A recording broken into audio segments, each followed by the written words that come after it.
Então, se você conhece alguma pessoa que tem Parkinson, que tem dificuldade de andar, que sofre desses congelamentos, convida ela para poder participar dessa live. Não vai ser nada muito extenso, né?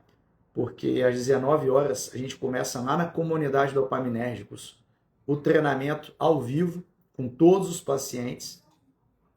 Então, hoje é mais para poder bater um papo, conversar um pouco sobre congelamento da marcha e tirar as dúvidas em relação ao treinamento passos livres, tá? Então, convida aí o seu amigo, convida o seu familiar, né? Ou aquela pessoa que você sabe que está passando por essa dificuldade nesse momento, para não poder vir aqui conversar comigo, aprender um pouco mais, né? E principalmente encontrar uma solução que seja viável em relação ao congelamento da marcha.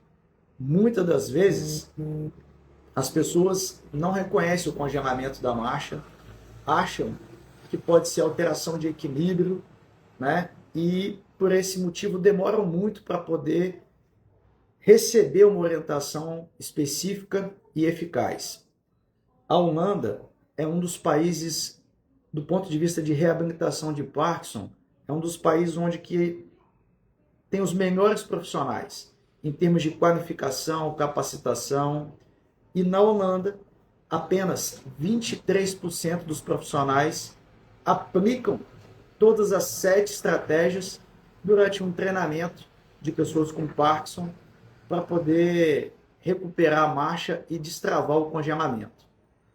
Só para você ter ideia, de 4.000 pessoas entrevistadas na Holanda, apenas 1% das pessoas aplicam essas estratégias no seu dia a dia. Então, há uma escassez de profissionais que têm esse conhecimento e, consequentemente, a grande parte dos pacientes que precisam dessa informação são extremamente carentes. Então, hoje aqui é uma grande oportunidade de você saber quais são essas 7 estratégias de compensação e descobrir que realmente existe um treinamento para você poder aprender a colocar isso na prática, que é o treinamento Passo Livre, que começa, inclusive, hoje às 19 horas. Muitas das vezes, as pessoas que têm o congelamento da marcha, que é conhecido também como freezing, eles estão muito mais preocupados com resolver a marcha em si do que qualquer outra coisa. Nós, profissionais que prestamos assistência a essas pessoas com marcha, com congelamento da marcha, nós ficamos muito mais preocupados com a consequência disso daí. Por quê?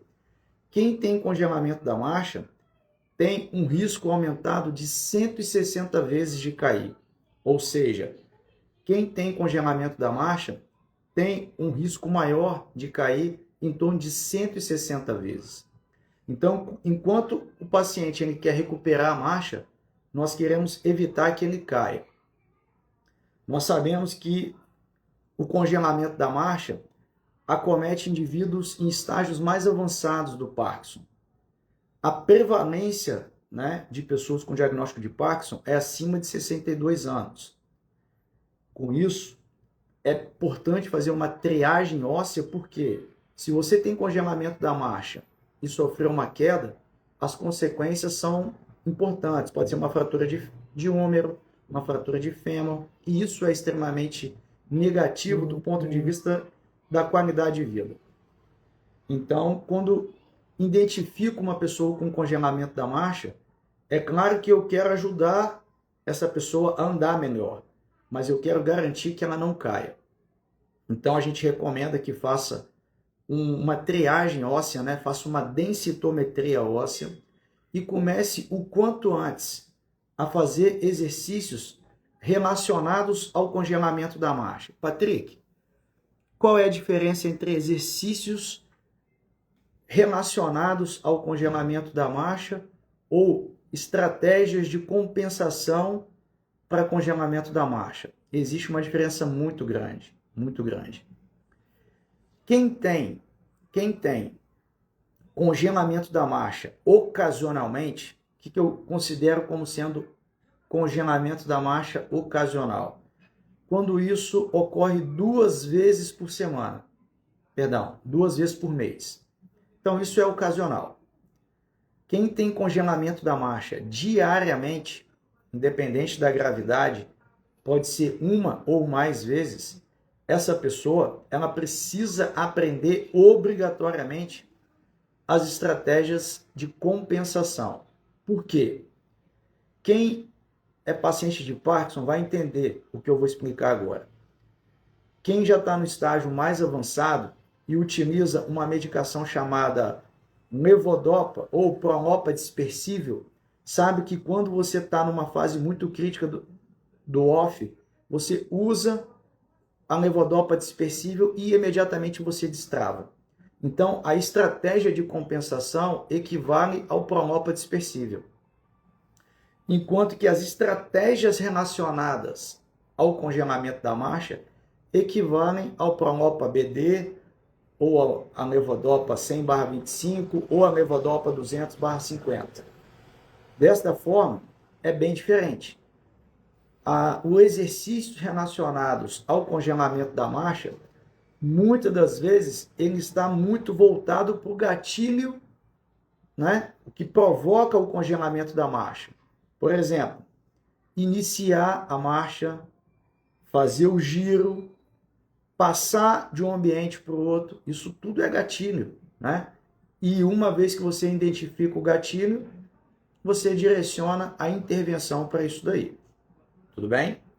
Agora, quando você tem congelamento da marcha todos os dias, mais de uma vez ao dia, essas estratégias elas não vão funcionar em relação ao tempo de resposta. O que eu quero dizer com isso?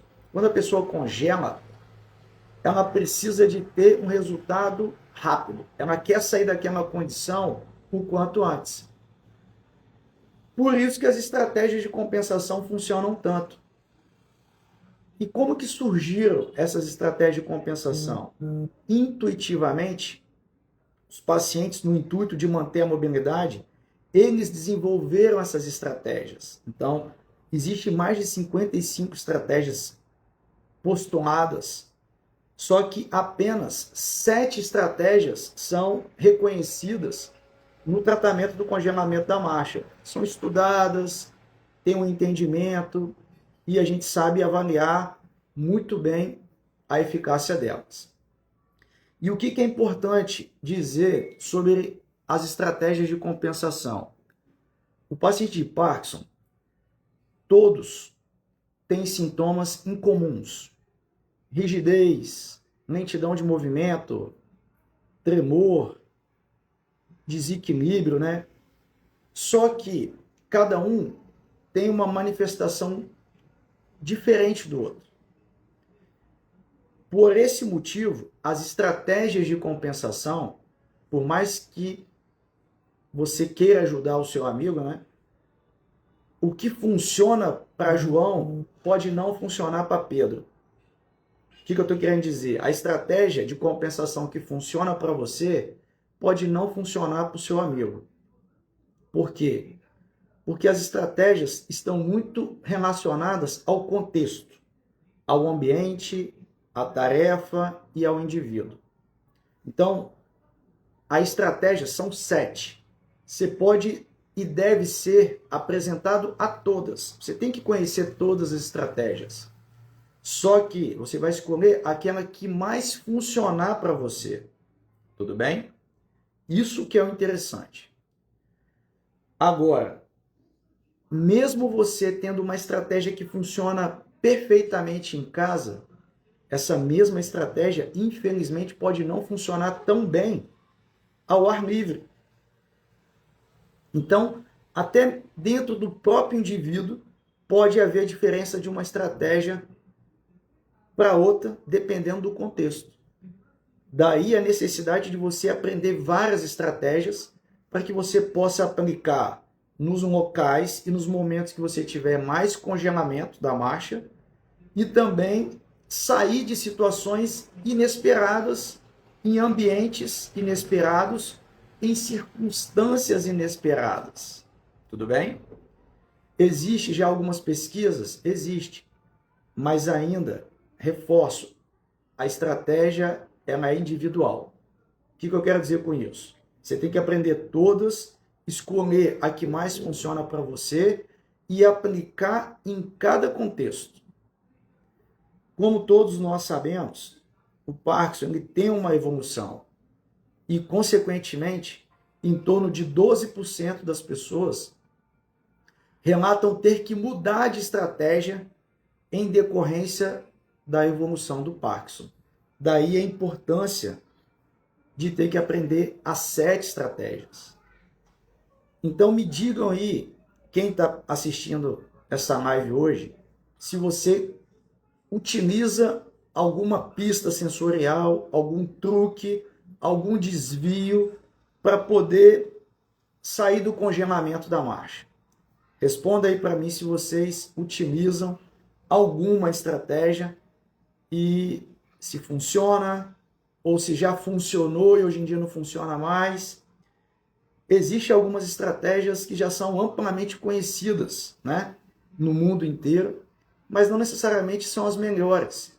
Porque a estratégia, eu costumo dizer que as estratégias de compensação da marcha é como se fosse uma camisa. É uma camisa.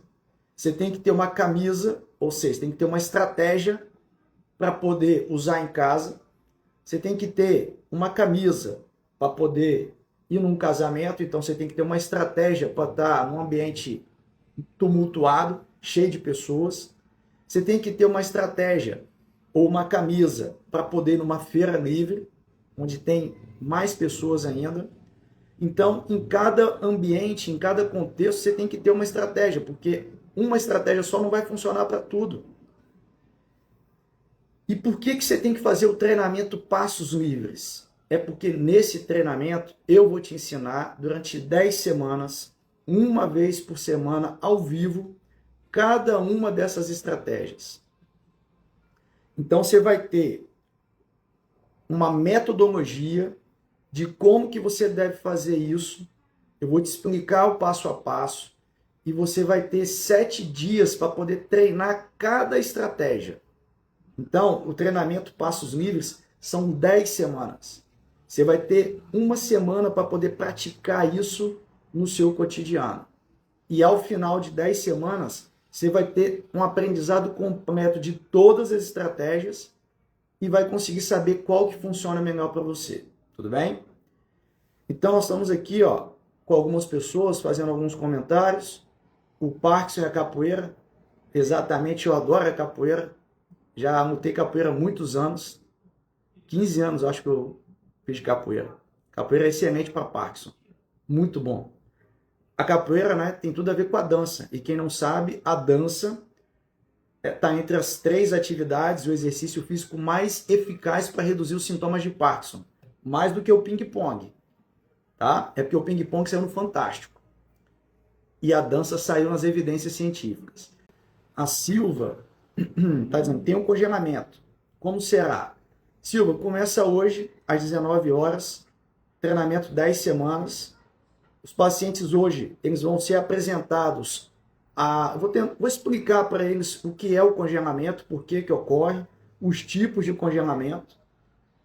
Eles vão ser submetidos a uma série de testes para que eu possa identificar cada um das pessoas em relação a onde ocorre o freezing, ao congelamento da marcha, perdão, a intensidade, a gravidade, para que eu possa realmente detectar quem são as pessoas e quais são os tipos de congelamento que elas têm. E ao longo de 10 semanas, à medida que eu for apresentando as estratégias, eu possa direcionar cada uma das estratégias de acordo com a capacidade física individual de cada pessoa. Então, apesar de ser um encontro em grupo, eu vou direcionar individualmente cada uma das estratégias de acordo com algumas características e estágios dos pacientes. Então, se você tem congelamento da marcha, não perca essa oportunidade, faça hoje a sua inscrição, que vai começar agora às 19 horas, porque senão você vai fazer isso só em setembro. Então, você vai perder muito tempo, tá bom? A Cnel está falando que faz 2 vezes na semana pilates e musculação. Então, assim, ó, vamos lá. Patrick, eu não tenho congelamento da marcha. Eu preciso fazer o treinamento? Passos livres? Sim. Por quê? Quanto mais cedo você aprende uma estratégia, porque é um aprendizado, ninguém aprende nada em 7 dias, em 10 dias, você só aprende isso em meses, vai ser melhor para você. Praticar exercício físico, como a Cleo está dizendo, pilates, musculação, Cleo, você está protegendo para poder prolongar a instalação de deficiências, de deformidade, de complicações. Mas só que 50% das pessoas com diagnóstico de Parkinson vão ter congelamento da marcha. E por esse motivo, precisam aprender essas estratégias. Patrick, mas hoje eu não sinto nada. Tudo bem, então vamos fazer um teste. Se você estiver andando em linha reta, passando passo a passo, e quando você for curvar, você sentir que o ritmo, a frequência de passos diminui, isso pode ser um preditor que lá na frente você pode vir a ter o congelamento da marcha. E como que eu faria um teste hoje para me saber se eu tenho ou não congelamento da marcha? Simples. Faça um giro de 360 graus para a direita, 360 graus para a esquerda. Se você conseguir fazer esse giro em até 4 segundos, ótimo, você está muito bem. Se você passar de 4 segundos, opa, provavelmente você tem alguma dificuldade em relação à cadência dos passos. E aí merece uma investigação para, de fato, poder identificar se isso pode ser apenas uma perda de variabilidade da marcha ou se isso é uma interrupção episódica causada pelo congelamento. Geralmente, quem tem congelamento da marcha está associado com as flutuações motoras, ou seja, desgaste da medicação. Então, quando você acorda de manhã e os sintomas estão bem mais evidentes, você está bem mais lento, bem mais rígido, com passos mais curtos, provavelmente você tem uma fase off importante. E aí pode aparecer, nesse momento, o congelamento da marcha. E a primeira estratégia terapêutica é o aumento da levodopa. Só que o aumento da levodopa em si apenas não vai resolver. Você tem que fazer o tratamento das estratégias de compensação para justamente você ter várias cartas na manga e não ficar dependendo apenas da medicação. Tudo bem, pessoal? Deixa eu só fazer um negócio aqui que eu agora vou ler aqui. Ó. A Silva está falando que tem 19 anos de Parkinson e quedas. Mas 19 anos de Parkinson e quedas é bastante tempo. Faça exercício 6 vezes por dia. Não, 6 dias por semana. Piorou agora no final de 2024. Faço pilates e treino funcional. A evolução da doença mesmo, fiz cirurgia de DBS. Então, mais uma vez, tá vendo? Eu recebo esse tipo de mensagem diariamente. Pessoas com sintomas, com deficiências, que estão fazendo exercício físico. O exercício físico você vai fazer a vida toda. Só que ele não é voltado para recuperação, nem para correção de deficiências ou limitações causadas pelo Parkinson.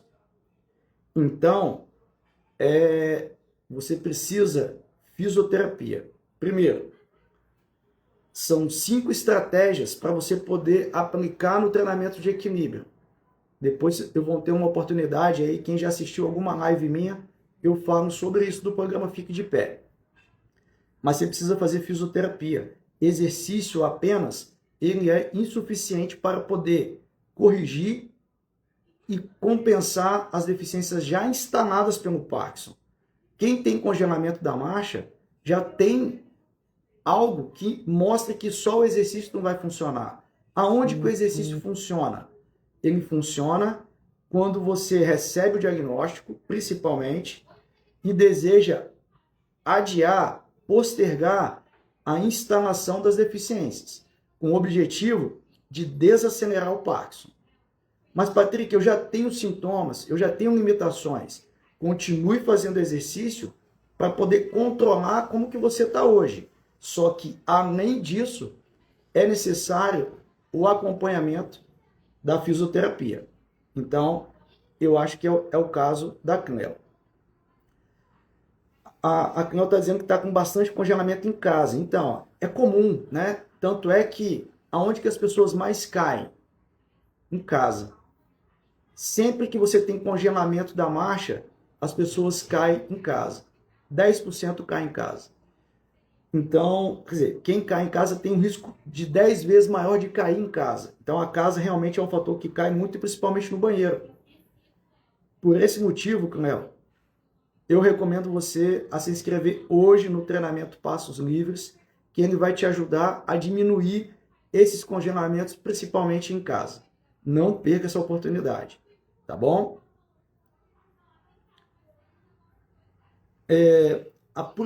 A purificação, a Rogéria, ela está falando, meu andar mudou, está lento e às vezes congela. Então, é assim que começa. É como eu disse para vocês, né? Como que começa? A pessoa anda bem, em linha reta, quando ela vai girar, existe uma diminuição na frequência do passo ou uma lentidão do passo ao girar. Esse é um preditor, né? Depois, quando você vai fazer o teste de girar 360 graus, você não consegue fazer em 4 segundos, você leva mais tempo. Esse é o segundo preditor. Existem outros, como pessoas que têm muitos anos ou um estágio muito avançado do Parkinson, é mais comum ter o congelamento da marcha, porque a medicação ela começa a diminuir a sua eficácia, né? Então o paciente acorda de manhã, quem chama de off, ele acorda totalmente lento, rígido, e aí costuma até ter freezing somente pela manhã, né? Costuma ter o congelamento somente pela manhã. E como eu disse, a intervenção mais rápida é o ajuste da levodopa, associado com as estratégias de compensação. As estratégias de compensação são mais indicadas para quem tem congelamento todo dia. Mas, para quem tem congelamento ocasional 2 vezes por mês, é importante aprender. Porque quanto melhor tiver a sua capacidade intelectual, quanto melhor você tiver fisicamente, mais fácil você vai aprender. E quando você vir a precisar, você já aprendeu aquilo. É igual andar de bicicleta. Aprendeu uma vez, você pode ficar anos sem andar que você vai saber como fazer. E como é uma terapia, e como é um assunto muito novo, pouca gente conhece, eu acho importante aproveitar essa oportunidade e se inscrever no treinamento Passos Livres. Vocês vão aprender as 7 estratégias. Então, a primeira estratégia é o seguinte, a mais conhecida mundialmente, são as pistas externas, né? Que é o que vocês costumam ver no YouTube, no Instagram, ou até mesmo fizeram isso aí já na fisioterapia. Deixa eu só ver o horário aqui que eu vou começar nas 7 horas. Não, tem tempo ainda. A pista externa geralmente é aquela canetinha de laser, né? Ou a bengala com laser, que funciona, né? Para justamente deixar de ser um movimento automático e ser um movimento direcionado. Então, a base do tratamento é essa. É deixar de produzir um movimento automático e ser um movimento direcionado a um objetivo. As pistas externas, ela tem como característica a intenção do movimento. E um dos objetivos é criar um ritmo, um movimento rítmico. Então, a pista visual, ela é muito aplicada, muito difundida, muito conhecida, mas não quer dizer que é a melhor pista. Além da pista visual, tem a pista auditiva. Diferentemente da pista visual, que o objetivo é aumentar o comprimento do passo e, consequentemente, a velocidade da marcha, a pista auditiva, que é cadenciada por uma música ou pelo metrônomo, o objetivo da pista é criar um ritmo externo para você conseguir o quê? Manter o movimento rítmico. Porque quando você faz esse teste aqui, ó, você começa e de repente você vai fazendo isso, ó, até o ponto que você para. Você não consegue manter o ritmo.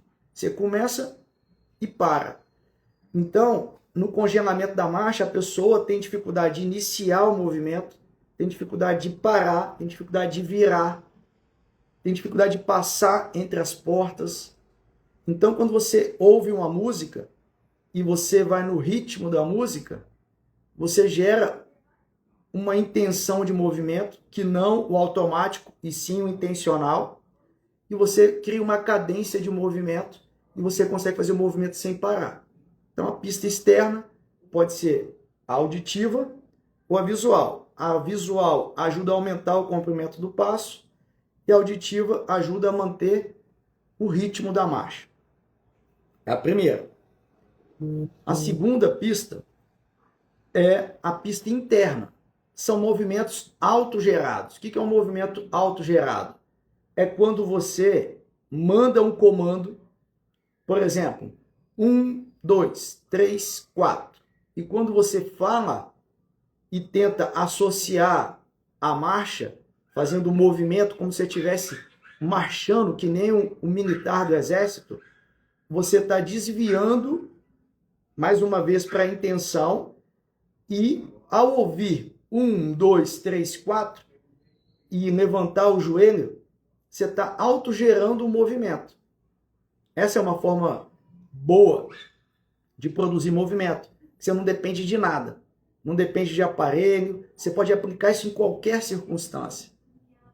Então, funciona bem. Só que você tem que ter uma cabeça boa. Se você já tiver alguma dificuldade de resolução de problemas, pode ser que você não consiga fazer isso com tanta facilidade. Mas tem que treinar. Estudos mostram que, independente do grau e da gravidade do congelamento da marcha, todo mundo que aplica as estratégias consegue ter uma eficácia de 50% a 83%. Tudo bem? Então vale a pena praticar. A terceira pista é a pessoa mudar a forma de caminhar. O caminhar para frente, ele é um movimento que você começa a partir dos 1 ano e 2, 1 ano e 3, você já está andando. E ele se consolida com 7 anos de idade. A partir dos 7 anos de idade, você já aprendeu a andar e é daquele jeito que você vai andar a vida toda. Vai mudar, mas a base do programa motor na sua cabeça de como é o andar é até os 7 anos de idade. E aí, esse movimento se torna automático. E quando se torna automático, você não presta muita atenção. Você anda, atende o celular, carrega a compra, anda na praia, na grama, você entra na escada rolante, passa a porta do elevador. É um movimento tranquilo. Quando você fica idoso ou quando você tem Parkinson, o movimento ele se torna mais lento. Você começa a compensar com a visão, reduz a velocidade da marcha, com o objetivo de melhorar a marcha. Então, formas ou alternativas de caminhada seria o quê? Andar de lado, dar um passo para trás para dar um passo para frente, balançar os braços para começar a andar. Seriam outras formas menos automática e mais voluntária para poder andar. Então, tem algumas pessoas que, quando estão em congelamento da marcha, o que eles fazem? Eles correm, porque o correr é mais voluntário e menos automático. Então, é uma nova forma de caminhar. E, mais uma vez, é uma estratégia que não depende de nada. Então, funciona também em várias condições. A quarta estratégia é a alteração dos requisitos de equilíbrio. Então, por exemplo, alguns pacientes são resistentes à levodopa. O que eu quero dizer com isso? Independente se está na fase on ou se está na fase off, eles têm congelamento da marcha o tempo todo. E aí não tem indicação para DBS, medicamento não funciona, e a única coisa que vai realmente ajudar essa pessoa são as estratégias de compensação. Pessoas com parkinsonismo atípico, a mesma condição. Então, uma pessoa que tem congelamento da marcha o dia todo, para ele poder se deslocar dentro de casa, é muito complicado. E às vezes, um andador com rodinhas e freio é a melhor forma da pessoa ter autonomia para sair do quarto, ir para a sala, para o banheiro, sair de casa, e funciona muito bem. Então, alterar o equilíbrio quer dizer aumentar a base de apoio. Quanto maior a base de apoio, mais estabilidade, a pessoa se solta, relaxa, fica mais segura, mais confiante, consegue andar melhor.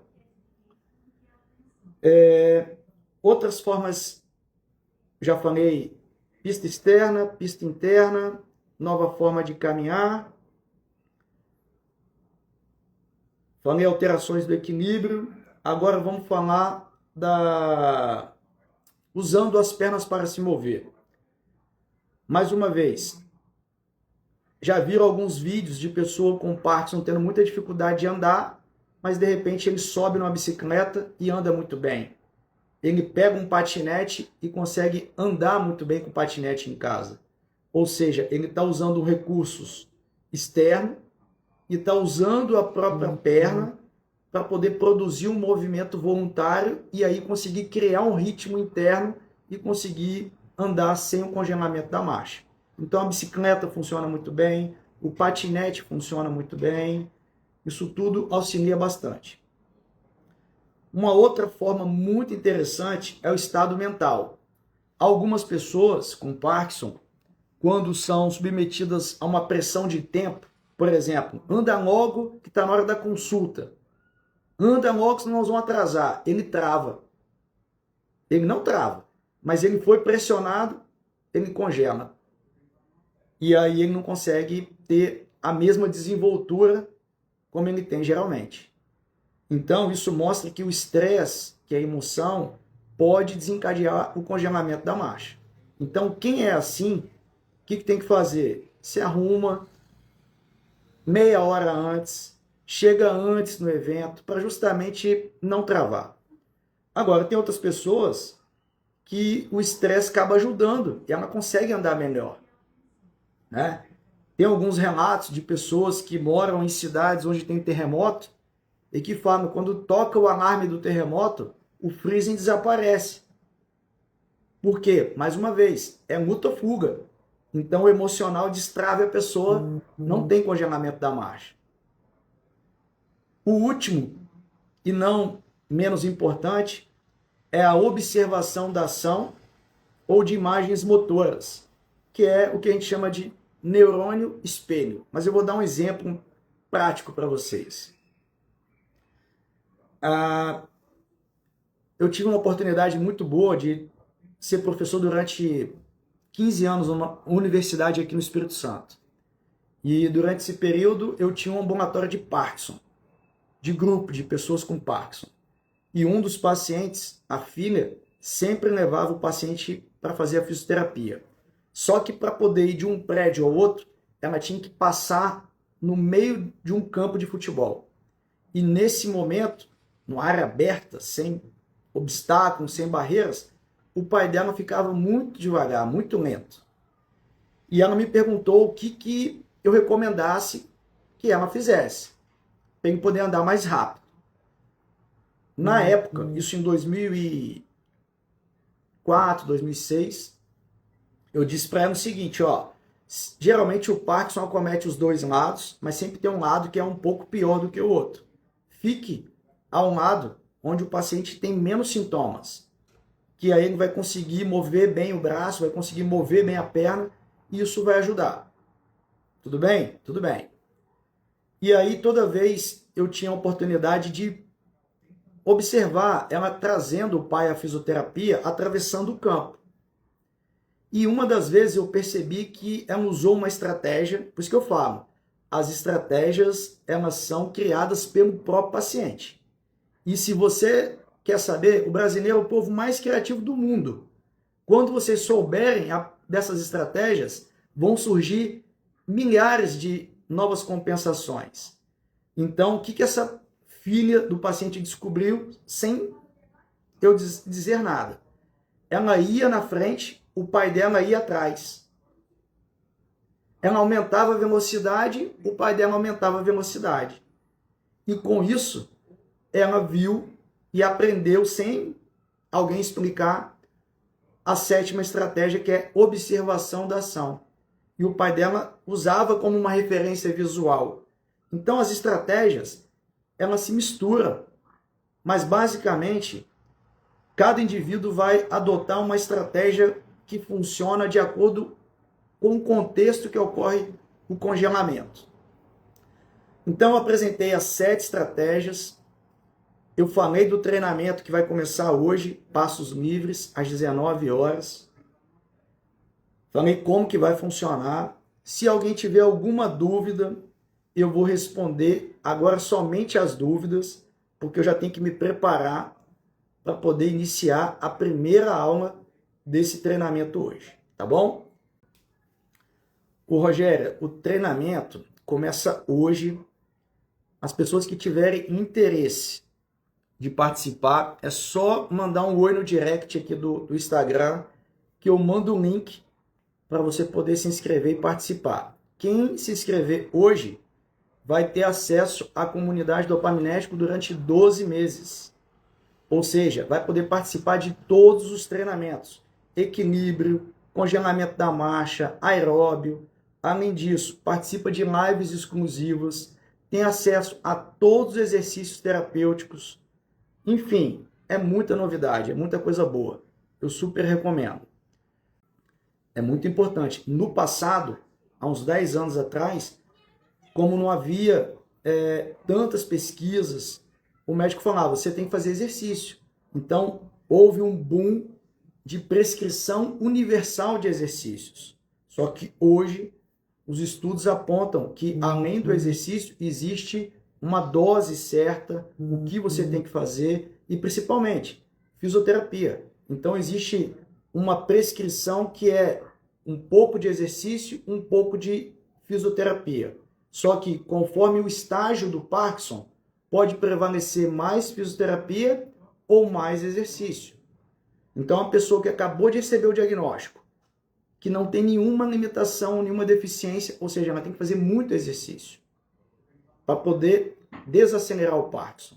Mas à medida que ela começar a perceber alguns sintomas, isso pode se inverter e ela precisar de fazer mais fisioterapia do que exercício.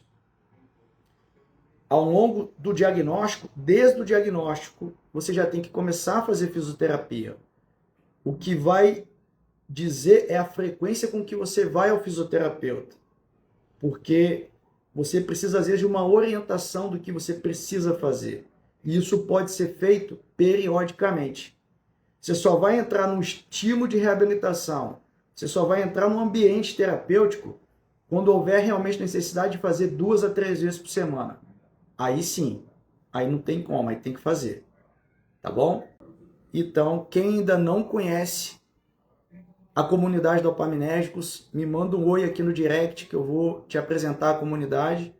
E quem desejar iniciar hoje o treinamento Passos Livres, me manda um oi no direct que eu te mando um link para poder você começar dando o primeiro passo hoje.